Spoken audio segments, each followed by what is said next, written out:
I'm Mindy, as most of you probably know, because I'm guessing just my friends and family are going to be watching this. But we are in a worldwide quarantine, as everybody knows. It's April 15th. No, April 19th? April 19th, 2020. Days don't matter anymore. And as many of you know, I love to bake for friends and family. And right now, I really can't do too much of that, but we've been baking a lot, just kind of to have something to do, have something to occupy our time, plus it's comfort food. And so I thought today I would show you one of our favorite family activities and recipes. So in case you want to do this at home for yourself and your family, and it is Oreo cupcakes.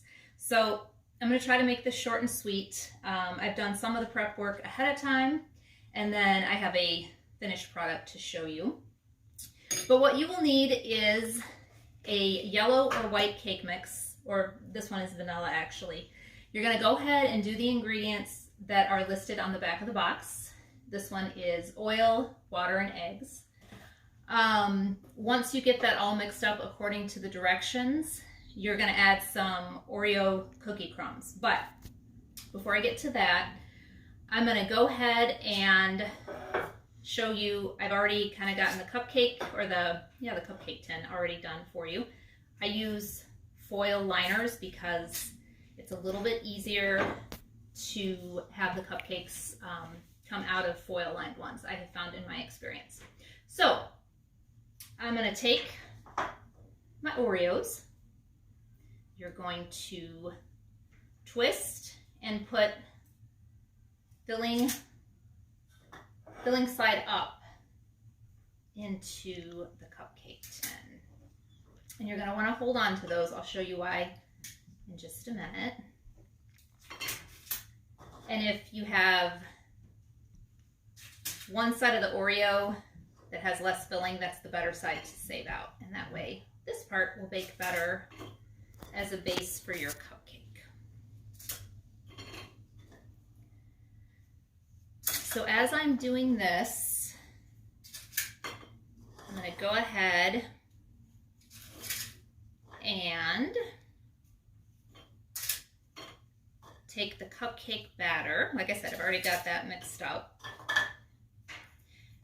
And then, I don't know if you can see, but that's kind of what that looks like there. We're going to take about a 1/4 cup of batter, slightly under, and then you're just going to kind of scoop that out on top. And I'm going to go ahead and do that for all 12, but I feel like I probably don't want to have you guys have to watch all of that. So just continue on with that until you get all of your cupcakes filled in. Now, these, and I have my baggie here somewhere. It's over here. Okay. Take a sandwich bag. You're going to put your little extra Oreo halves in there. And then seal it up. Kind of crunch it up. And then I have a rolling pin. And if you want to grind them up really finely, you're going to just put that down on the countertop. You can take your rolling pin and just kind of roll them out into a little bit more of a finer dust.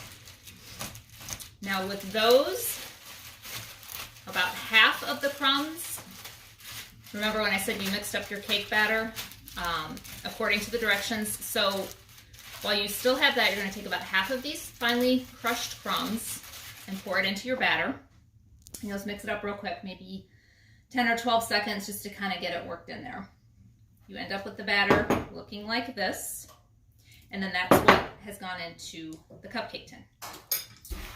Then you will want to go ahead and bake according to the directions. I baked mine for probably, I don't know, like 15 minutes. I check them after about 9 minutes just to see how they're doing. I baked at 375 because my oven runs low. The directions will say 350, so you just kind of need to know how your oven works, and then you can determine how you want to go about that. Okay, so once the cupcakes are out of the oven, they look like this. And then I'm gonna make the frosting, which is the best part in my opinion. I've got 1 stick of salt and butter. I have a standing KitchenAid mixer. You can also use a hand mixer, and that's just fine too. You might just have to mix it a little bit more because the KitchenAid is kind of powerful. So, and then you're also going to need 1 can of the marshmallow cream. This one is just the 7 ounce. I think it's the standard size. So you're going to put that in with the stick of butter. Just kind of, it's messy and sticky, but it'll all be worth it. Okay, so that there, I forgot to get my little splash of vanilla. It says a teaspoon. I always just kind of, with vanilla, I just do a splash because I'm used to baking and I just kind of know what that looks like. So I'm going to cream that up together. Give it a little mix.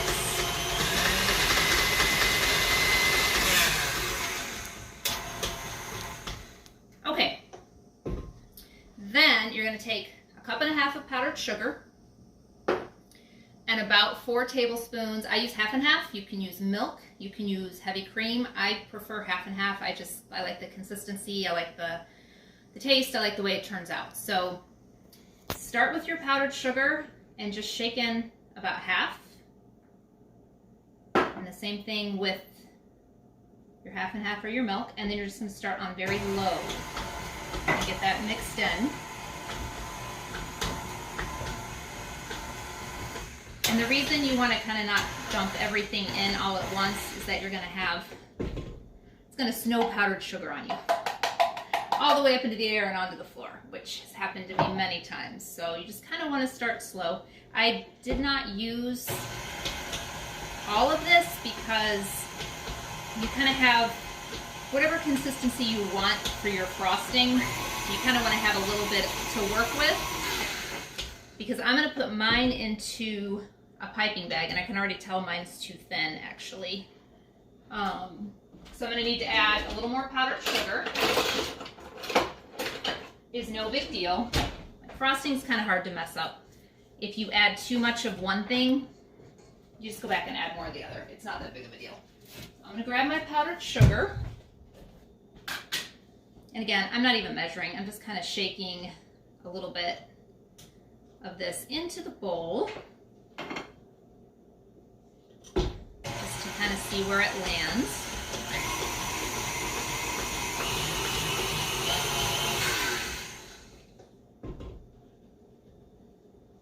A little bit more.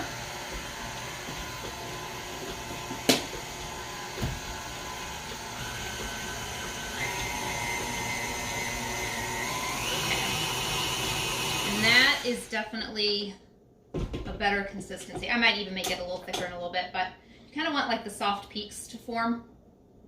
And then I will have a decorating bag. This is a Wilton Featherweight. And then what I've done is ahead of time, I put in the large star tip. I think it's the 1M. You don't have to pipe your frosting. You can just take a dollop, a spoonful, plop it right on the cupcake. It tastes the very same. It doesn't matter. I happen to find piping icing to be much easier than trying to frost with a knife or dollop with a spoon, but it's because I've been doing this for a long time. So whatever your comfort level is with that, it'll turn out just fine. I'm gonna grab a spoon. So I've put this into a glass so it kind of holds the bag in place for me, and then gonna put a couple of spoonfuls in just to kind of show you. Just pull the bag up, put that there, and the icing is still a little runny, but that's okay. So I'm gonna take my cupcake, I'm gonna do a circle around the edge of icing, just like that. Then I'm gonna go one more time through the center. Do one more circle, kind of pull that away. got that. I already have some crushed up Oreo crumbs. So I'm just gonna drizzle a little bit on there. Now, what would be really fun is if I had the little snack-sized mini Oreos, and I would usually stick a little one on top, but I forgot to get those, and let's be honest, nobody's running out to the store right now for just one little thing. So I'm gonna take a regular Oreo, I'm gonna actually split it in half, and I'm just gonna break the half in half roughly. It's not quite the same, but close enough. And then I'm just gonna put that right there. And there you have it. And the thing about the marshmallow cream in your frosting is that you can use just a regular buttercream, which is just powdered sugar, vanilla, and then the milk, or the half and half. But the marshmallow cream really adds that Oreo cream filling taste. So you can use that on any kind of cake or cupcake, but it really kind of makes that Oreo cupcake flavor pop. So I am going to clean up my mess, finish baking my cupcakes, and I hope this was helpful. I hope this is something takes up a few minutes of your day, gives you something to do while we're all housebound. And I am excited to get back to the day when I can bake and actually drop these off at friends' houses, because sometimes that's something I like to do. Since I like to bake a lot and we don't need to eat it all, I like to give it to people. But for now, it's us. Another thing, you can always stick these in the freezer, so you have, you don't have to eat it all at once, and then you can just pull it out of the freezer like an hour before you want to serve, and then you have extras for later. So anyway, I hope this has been helpful. It's been fun, and I will see you again soon. Thanks. Bye.